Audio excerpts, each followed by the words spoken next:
ዲቪ 2026 ውጤትን በቀላሉና በሞባይላችን እንዴት ውጤቱን ማወቅ እንችላለን? ኦር how can we check ዲቪ 2026 result by our phones የሚለውን ሐሳብ ለማየት እንሞክራለን ማለት ነው። ስለዚህ ሞባይላችን ጋር ከከፈትን በኋላ እንግዲህ እጃችሁ ላይ ባለ በሚቀል ማንኛውም አይነት ብራውዚንግ አፕ መክፈት እንችላለን ማለት ነው። እኔ ጋር ክሮም የሚለውን ልክፈትና እስኪ ለማየት እንሞክር። ስለዚህ ክሮምን ከከፈትን በኋላ እዚህ ሰርች በተኑ ጋር ማለት ነው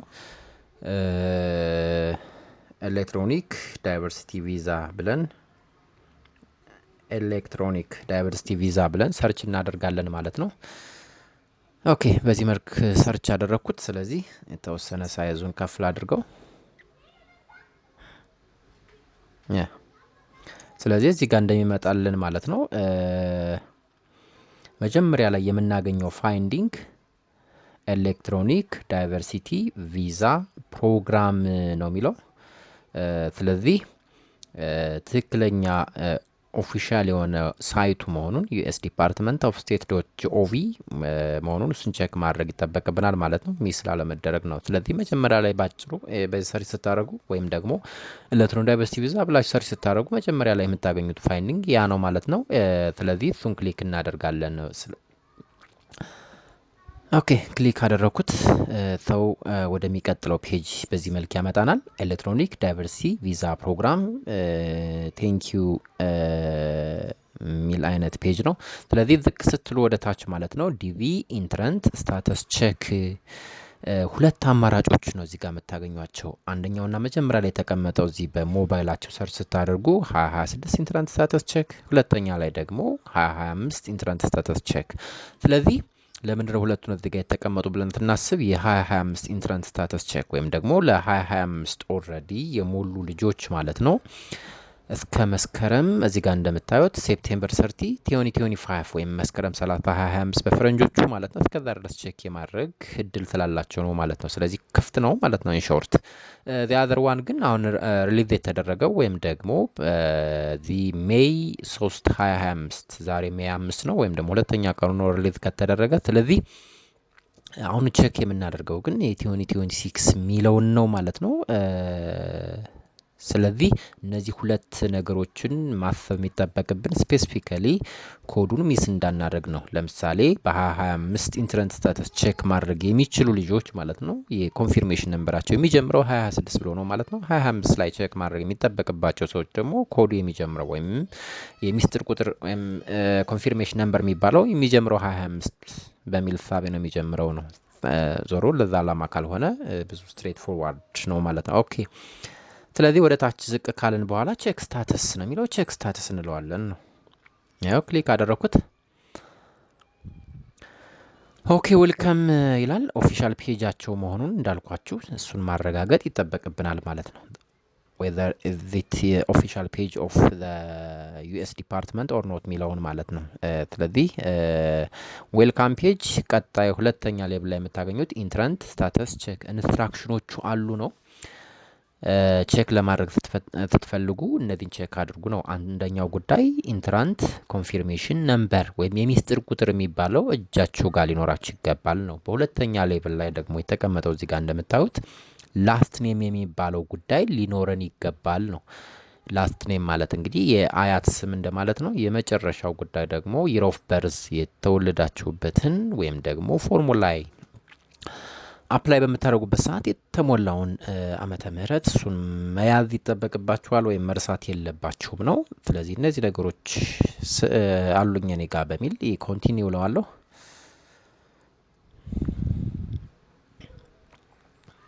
ኦኬ ስለዚህ ኮንቲኒው ስንለው ማለት ነው ወደ ፎርሙ ነው የሚወስደን ማለት ኢንተር ኢንትራንት ኢንፎርሜሽን የመጀመሪያው ጉዳይ ኮንፊርሜሽን ነምበር ነው። ሌት ሚ ኢንክሪዝ ሳይዝ ስቲል የመጀመሪያው ኮንፊርሜሽን ነምበሩ ነው። ሁለተኛው ላስት ኔም ያልኳችሁ ጉዳይ ነው ወይም ፋሚሊ ኔም። በሶስተኛ ደረጃ ይር ኦፍ በርዝ ያልነው ነው። አራተኛ ላይ ደግሞ ኦተንቲኬሽን የሚባለው ጉዳይ ነው። ኦልሬዲ ታች ላይ የሚገኙትን የተጻፉትን ነገሮችን አይተን እንደተጻፉበት ወይ ማለት ነው ሞልተን ውጤቱን ማወቅ ይቻላል ነው። ስለዚህ የመጀመሪያው ጋር ስሞክር ኮንፊርሜሽን ነምበር የሚባለው ጉዳይ ነው ማለት ነው። ስለዚህ ይሄ ኮንፊርሜሽን ነምበር የሚባለውን ጉዳይ በትክክል ማስቀመጥ ይጠበቅብናል። እዚህ ጋር እንደምታዩት ዋይ አራት ዋዮች ዜን ደግሞ ቀጣዩ ኤክስ ነው የሚለው። ስለዚህ ዋይ የሚለው እንግዲህ ምን መሆኑን ነው የሚያሳየን? ይር ኦፍ በርዝ መሆኑን ሚን ይር ኦፍ ኢንትሪ መሆኑን ነው የሚነግረን ነው። ለምን በ2024 2025 2026 ኢንተር ያደረጉ ወይም ደግሞ ያን ቼክ ማድረግ የሚችሉ ልጆች ኮዱ በ2026 ስለዚህ አሁን ላይ ቼክ ማድረግ የምንፈልገው የ2026 ስለሆነ ዊዛውት ኤኒ ዳውት በ2026 ስለሆነ የሚጀምረው ማለት ነው ኮዱ። ስለዚህ ቀጥታ ኮዱ ጋር እሄዳለሁ ወይም ደግሞ ኮንፊርሜሽን ነምበር የያዘ ኮድ ጋር እሄዳለሁ ማለት ነው። እዚህ ጋር እንደምታዩት ኮንፊርሜሽን ነምበር ነው የሚለን። ስለዚህ ዲቪ 2026 2026 ሰሚሽን በሚል ሳብ የተቀመጠ ወይም ደግሞ ኦልሬዲ አፕላይ የተደረገን ኮንፊርሜሽን ነምበር የሚለው ጋር ይሄን ኮፒ ያደርግና እሄዳለሁ ማለት ነው። ስለዚህ ኮፒ አደርገዋለሁ ማለት ነው። ስለዚህ ኦልሬዲ ኮፒ ስላደረኩት ሞባይል ጋር ወይም ደግሞ ወደ ኮዱን ስለላኩት ወደ ሞባይል ማለት ነው። ኦልሬዲ ምን አደርጋለሁ እዚህ ጋር ክሊክ አደርግና ኮዱን እንሞላለን ማለት ነው። የሚስጥር ቁጥራችን ዳይሬክትሊ ኮፒ ፔስት ብናደርገው በጣም አዋጭ። አለዛ ደግሞ አንድ ባንድ ቃላቶችን እና ካፒታል ሌተሮችን ነምበሮችን ሳንረሳ መጻፍ ሊጠበቅብን ይችላል ነው። ስለዚህ የመጀመሪያውን የሚጠበቅብን ኮንፊርሜሽን ነምበር ነው። እሱን ኦልሬዲ ሞላሁ ማለት ነው። ወደሚቀጥለው እንሄዳለን ነው።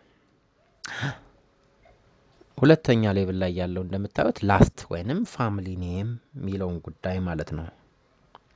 ስለዚህ ይሄ ላስት ፋሚሊ ኔም የሚባለውን ጉዳይ እንግዲህ ኤሌክትሮኒክ ዳይቨርሲቲ ቪዛ ፎርሙ ላይ ስትሞሉ የነበረውን ትክክለኛ ስያሜውን ነው ኦልሬዲ መሙላት የሚጠበቅብን ነው። ስለዚህ እዚህ ጋር ማለት ነው ኢንትራንት ኔም የሚለው ጉዳይ ላይ መጀመሪያ ላይ የአያት ስም፣ ቀጣይ ደግሞ የእናንተ ስም፣ በመጨረሻ ደረጃ የአባት ስም ነው ሊቀመጥ የሚችለው። ስለዚህ መጀመሪያ ላይ ያለን የአያት ስም መጻፍ ይጠበቅብናል ነው። እሱን ነው ፋሚሊ ኔም ወይም ደግሞ ላስት ኔም እየተባለ የሚጠራው። ስለዚህ እሱን ኦልሬዲ ሞላለሁ ማለት ነው። ስለዚህ ልሙላ።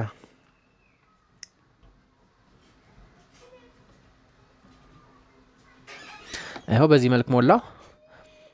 ወደሚቀጥለው ሄዳለሁ ማለት ነው። ሁለተኛውን ኦልሬዲ ጨረስኩ። ወደ ሶስተኛው ሲሄድ ይር ኦፍ በርዝ ነው የሚለኝ ወይም ደግሞ የተወለዳችሁበት ዓመተ ምህረትን ማለት ነው። ፕሮቫይድ ዘ ይር ኦፍ በርዝ እታች እንደምታዩት እንግዲህ ከሄዲንጉ በታች ዘ ይር ኦፍ በርዝ ፎር ዘ ፕራይመሪ ኢንትራንት። ስለዚህ መጀመሪያ ላይ እንግዲህ ስትሞሉ የተጠቀማችሁበትን ዓመተ ምህረት ነው ወይንም ኦልሬዲ መሙላት የሚጠበቅብን። ስለዚህ እዚህ ጋር እንደምታዩት ይር ኦፍ በርዝ ይላል 1987 ይላል። እሱን ዳይሬክትሊ ማለት ነው ወስድና ጽፋለሁ ማለት ነው። ኦኬ 1987 ሞላሁ። ኦኬ በአራተኛና የመጨረሻ ደረጃ የሚባለው ኦተንቲኬሽን ማለት ነው። ታይፕ ዘ ካራክተርስ ነው የሚለው እዚህ ጋር እንደምታዩት አዘ አፒር ዳይሬክትሊ በተቀመጡበት መልክ መጻፍ ይጠበቅብናል። ስለዚህ እዚህ ጋር ግን ሁለት አማራጮች ሊኖረን ይችላል። አንደኛው አማራጭ ከመጻፋችን በፊት እዚህ ጋር እንደምታያቸው ዳውን እና አፕ አሮዎቹን በመጠቀም ምን ማድረግ ይቻላል? ካፕቻውን መቀየር ይቻላል። ለምሳሌ እዚህ ጋር የማይነበብ ሌተር አለ ብለን ካሰብን። በሁለተኛ ደረጃ ደግሞ እዚህ ጋር በፎን አይከን እንደምታዩት እዚህ ጋር የድምጽ አይከን አለና ድምጹን ኢቭን ክሊክ አድርገን መስማት የምንችልበት እድልም አለ ነው። ስለዚህ ክሊክ ስታደርጉት ድምጹን ሊያሰማን ይችላል። ወይም ደግሞ ከላይ ለምሳሌ ክሊክ ባደርገው ኦልሬዲ ቀይረዋል ማለት ነው። ለምሳሌ ስቲል አይነበበም ብዬ ካሰብ ከሆነም መቀየር ይቻላል ነው። ይሄው ቪዚብል ሊሆን ይችላል። ስለዚህ ይሄን ልጠቀም እችላለሁ። አለዛ ደግሞ ድምጽ አሰማይ ልለው እችላለሁ፣ ክሊክ ላደርገው እችላለሁ። ስለዚህ እያነበበው ነው ማለት ነው። ዞሮ ግን ቪዚብል ስለሆነ ይሄን መጻፍ አለብኝ። ካፒታል ሌተሮች ካሉ መርሳት የለብንም ማለት ነው። ደብሊው ኬ then ኤም then ነምበሮቹም አሉ ማለት ነው። 69 እነዚህን ሞላው ጨረስኩ።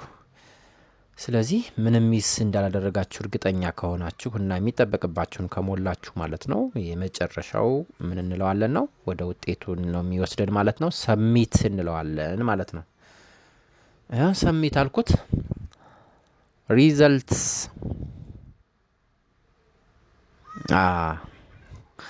ኦልሬዲ ውጤቱን አብሬ ነው አሁን ነው ያያዩት ያለው ኢንዲቪጁዋል ውጤት ማለት ነው።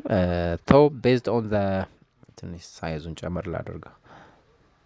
okay based on the information provided the entry has not been selected for further processing ነው የሚለው ኦልሬዲ። ስለዚህ ውጤቱን ማለት ነው ሰሌክት ከተደረገ ሰሌክት እንደተደረጋችሁ በዚህ መልክ ጽሁፉን ያመጣላችኋል ማለት ነው። ምን ፈልገውም ያን ጉዳይ ስለሆነ ስለዚህ ሞባይላችን በመጠቀም በቀላሉ ማለት ነው የትም ቦታ ሳንሄድ ሌሎችን ሰዎችም ኢቭን አግዙንም ሳንል ማለት ነው በራሳችን ኢንተርኔት እስካለ ድረስ ማለት ነው በጣም ስትሬት ፎርዋርድ በሆነ ያያችኋቸው 4 መረጃዎች ናቸው የሚሞሉ ፎርሙ ላይ ማለት ነው። ስለዚህ በቀላሉ በዚህ ቼክ ማድረግ ይቻላል።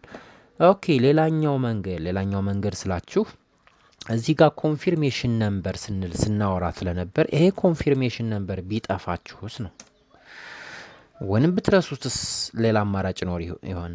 ስለዚህ አንደኛው በጣም የሚፈለገው ጉዳይ ኮንፊርሜሽን ነምበሩ ስለሆነ እና ኮንፊርሜሽን ነምበር ረስተናል ወይም ጠፍቶናል እንዴት ነው የምናገኘው የሚሉ ነገሮች ስላሉ እንግዲህ የዩኤስ ዲፓርትመንት ስቴት እንግዲህ እንደ አማራጭ ያስቀመጡት ወይም ደግሞ እዚህ ፎርሙ እንደ አማራጭ ተቀመጣል።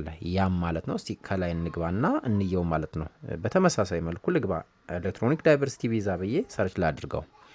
ኤሌክትሮኒክ ዳይቨርሲቲ ቪዛ ብላችሁ ሰርች ስታደርጉ ወደ መጀመሪያው ነው የምንሄደው ማለት ነው። ኢንሾርት ወደ መጀመሪያው ተጋየው ኤሌክትሮኒክ ዳይቨርሲቲ ቪዛ ፕሮግራም የሚለው ጋር ይሄን ክሊክ ስናደርግ ኮንፊርሜሽን ነምበር ለጠፋባችሁ ይሄ ቴንክ ዩ ፔጅ ኤሌክትሮኒክ ዳይቨርሲቲ ቪዛ ፕሮግራም ዲቪ ኢንትራንስ ስታተስ ቼክ ለ26 ለ25 የሚሉ ነገሮች አሉ እዚህ ጋር እንደምታዩት። ስለዚህ ቼክ ስታተስ እንለዋለን በተመሳሳይ መልኩ ማለት ነው።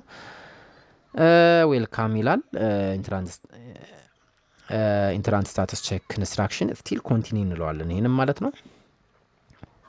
ኦኬ እዚህ ፎርሙ ጋር ያመጣናል ማለት ነው። ጉዳዩ ያለው እንግዲህ እዚህ ጋር ነው ማለት ነው። ወይም ደግሞ በዋነኝነት የትኛው ጋር ማለት ነው ነምበር 1 ላይ ማለት ነው። እዚህ ፎርሙ ላይ ነምበር 1 ላይ ኮንፊርሜሽን ነምበር መሙላት ሲጠበቅብኝ ግን ይሄ ኮንፊርሜሽን ነምበሩን ግን አላቀውም ነው። ስለዚህ ኮንፊርሜሽን ነምበሩን ካላወቅ ነው ከዚህ ከታች እንደምታዩት ሳይቲንግ ካልተነበባቸው የተወሰነ ሳይዙን ከፍ ላድርገው ፎርጎት ኮንፊርሜሽን ነምበር ነው የሚለን። የፎርጎት ኮንፊርሜሽን ነምበር ረስታችሁ ከሆነ እንደ አማራጭ በዚህ ጋር ገብታችሁ የምታስተካክሉበት እድል አለ ነው የሚለው። ስለዚህ ይሄን ፎርጎት የሚለውን ከቦክሱ በታች ወይም አንድ ኮንፊርሜሽን ነምበር ከሚለው በታች እንደማለት ነው ወይም ከቦክሱ በታች እንደማለት ነው። ፎርጎት እንለዋለን ይሄን። ኦኬ ስለዚህ ቬሪፋይ እናድርግ ነው። ቬሪፋይ አድርግልኝ ነው። ስለዚህ ምን ማድረግ ይጠበቅብናል? ኮንፊርሜሽን ነምበር ሪሊዝ እንዳደርግልህ ከፈለከኝ ነው የሚለው። ቱ ሪትራይቭ ኮንፊርሜሽን ነምበር ምን ማድረግ ይጠበቅባችኋል? የበቂ መረጃዎችን ልትሰጡኝ ይገባል ነው። ስለዚህ እነዚህ መረጃዎች ምንድን ናቸው? እዚህ ጋር የምታዩት ከመጀመሪያ ጀምሮ ሊሄዱ የሚችሉ የመጀመሪያው ዳይቨርሲቲ ቪዛ ፕሮግራሙ የትኛው ነው? የ2026 ነው የጠፋ ወይንስ ደግሞ የ2025 ነው ወይንስ ሌሎች ናቸው በሚል እሳቤ ነው። ስለዚህ 2025 ከሆነ 25 2026 ከሆነ 26 26ን ለምሳሌ ሰሌክት ብናደርገው ሁለተኛው ላይ ደግሞ የሚጠይቀን ምንድን ነው? ኔም ነው የሚለው። ኔም እንግዲህ የራሳቸውን ስም ማለት ነው። ስለዚህ እዚህ ጋር ግን የሚጻፉ ስም የምንላቸው ነገሮቹ ፉልስ ኔም ነው ሊሆን የሚችለው ነው። እንደ መጀመሪያው ላይ አይደለም። ላስት ኔም ፋሚሊ ኔም የሚባለው የአያት ስም መጀመሪያ ላይ እናስገባለን ኔም ከሚለው በስር ማለት ነው። በሁለተኛ ደረጃ ደግሞ የራሳችን ስም እናስገባለን ፈረስ ኔም እየተባለ የሚጠራውን። በሶስተኛ ደረጃ ደግሞ ያለውን ጉዳይ ማለት ነው ሚድል ኔም የሚለውን እንጽፋለን ማለት ነው። ሚድል ኔም ስለዚህ ፉል ኔም ነው እዚህ ጋር መጻፍ የሚጠበቅብን ነው። ሶስተኛ ላይ ያለው ጉዳይ ደግሞ ስለዚህ እዚህ ጋር ግን እዚህ ፉል ኔም ነው ስላችሁ ዳይሬክትሊ ስሙ መሞላት ያለበት በኤሌክትሮኒክ ዳይቨርሲቲ ቪዛ ወይም ዲቪ የምንለውን ጉዳይ አፕላይ ስታደርጉ የተጠቀማችሁበትን የእናንተን ስም የአባት ስም የአያት ስም ነው ልንጽፍ የምንችለው በተሰጠን አቅጣጫ መሰረት። መጀመሪያ ላይ አያት ስም ነው የሚቀድመው ከዛ የራስና የአባት ስም እንደማለት ነው። በሶስተኛ ደረጃ ላይ ያለው ጉዳይ ዴት ኦፍ በርዝ ነው።